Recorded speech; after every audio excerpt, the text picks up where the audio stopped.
আজকে সকাল সকালেই সুমাইয়া বলতেছে যে চলো আপু একটু মার্কেটে যাই, কিছু কেনাকাটা করি। তো ওর সাথে আমিও বের হয়ে আসলাম। তো ও বলতেছে বোরকা কিনবে, তো বোরকা কিনতে গেলেই আমার সবার আগে আমার পছন্দ হিজাব। তো হিজাবগুলা বিশেষ করে এই হিজাবটা অনেক বেশি পছন্দ হয়, তো এটা কিনে নিই। তারপরে এই যে আপনাদের জন্য একটু দেখাইলাম ভাইরাল মেকআপ, এটা নিয়ে অনেক মাতামাতি অনলাইনে। তারপরে এই তো বোরকা দেখতে আসছে সুমাইয়া।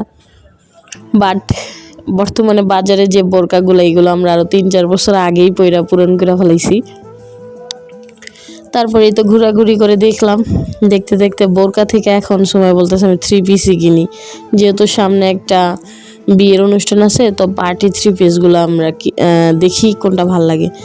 তো এই যে জামগড়া এই সব দোকানে মোটামুটি রিজনেবল দামের মধ্যে পার্টি ড্রেসগুলো আসলে অনেক চমৎকার।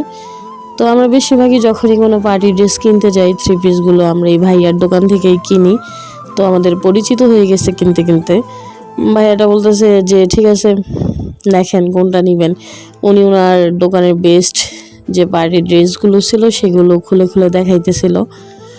যেহেতু কিনবে সুমাইয়া, ওর পছন্দ আমার পছন্দ দুইটাই আলাদা, তো এই দুইটাই আমাদের পছন্দ হয়। তো সুমাইয়াকে বলতেছিলাম দুইটার কোনটা তোর নিবি। লাস্টলি ও ফাইনালি ডান করে এই পিঙ্ক কালারটাকে বাম সাইডের। তো হোয়াইট কালারটাও দেখতেছিলাম, ও একবার লাস্টের দিকে পছন্দ করে এই পিঙ্ক কালারটা পার্টি ড্রেসটা। এটা রিসেপশনে পরার জন্য ও ওটা ফাইনাল করে যে পিঙ্ক কালারটা নিবে।